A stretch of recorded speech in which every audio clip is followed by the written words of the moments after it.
তখনও সরকারের ভেতরটা দেখতে পারি। এখন এই নির্বাচনের পরে সরকারে এসে সরকারের ভেতরে যত ঢুকছি আমি আতঙ্কিত হচ্ছি যে আমরা কিভাবে এই রাষ্ট্র কাঠামোটাকে এই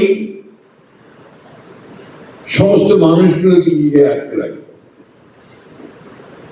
যেদিকে তাকাই সেদিকে আপনার অনিয়ম, দুর্নীতি, স্বজনপ্রীতি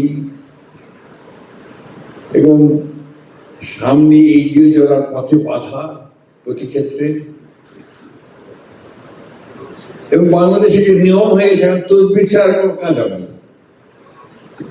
যে কোনো ব্যাপার তদবির করতে যাও, এক মন্ত্রীকে দিয়ে অমুককে বলাও, অমুককে দিয়ে অমুককে বলাও, এগুলো আগে ছিল না। আমরা তো আগেও মন্ত্রী ছিলাম, সরকার চালিয়েছি।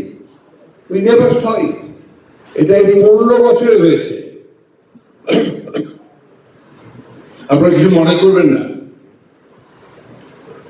অনেকেই গেছেন ভাইস চ্যান্সেলর হওয়ার জন্য তদবির। দুঃখজনক, কারণ এটা তার অপরাধ না, এটা হচ্ছে সিস্টেম। এবং আরো ব্যাপার আছে যেগুলো আমি আপনাদের সঙ্গে সঙ্গে সঙ্গে বলতে চাই না। এই ধরনের একটা সমাজে আপনারা কি করে আশা করতে পারেন যে আপনারা অনেক উপরে উঠবেন, বাংলাদেশকে শিখরে নিয়ে যাবে, তার জানাজা দিয়ে সেটা প্রমাণিত হয়েছে। ঠিক একইভাবে দেশনেত্রী বেগম খালেদা জানাজা তো সেটা প্রমাণিত হয়েছে যে এই দেশের মানুষ সত্যিকার অর্থে যদি কাউকে তারা নেতা হিসেবে মেনে থাকে, ভালোবাসায় দিয়ে মেনে থাকে, শহীদ প্রেসিডেন্ট জিয়া রহমান এবং আমাদের দেশনেত্রী বেগম খালেদা জিয়া। কি অভাবনীয়! আমি বিস্মিত হয়ে দাঁড়িয়ে দাঁড়িয়ে দেখছিলাম যে লক্ষ লক্ষ মানুষ তারা আপনার নিয়ম করে লাইনে দাঁড়াচ্ছে, কাতারে দাঁড়াচ্ছে, কোথাও কোনো শব্দটি নেই।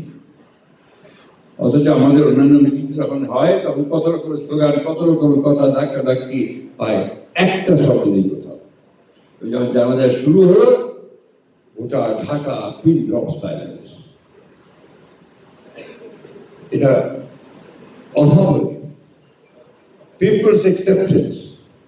ঠিক একইভাবে দেখুন আজকে আমাদের নেতা তারেক রহমান সাহেব, একটু তো আপনারা বিজ্ঞানী আছেন, অনেক জানেন যে প্রেসিডেন্ট জিয়া ছেলে, বেগম জিয়ার ছেলে, জিনের ব্যাপার আছে একটা, তাই না? আমাদের তো সব জিনের ব্যাপার আছে না? তো সেই জিন তার মধ্যে আছে, সেই জিন তার মধ্যে আছে বলেই দেখবেন যে দিন রাত পরিশ্রম করছেন। অগ্রযাত্রা প্রতিদিন,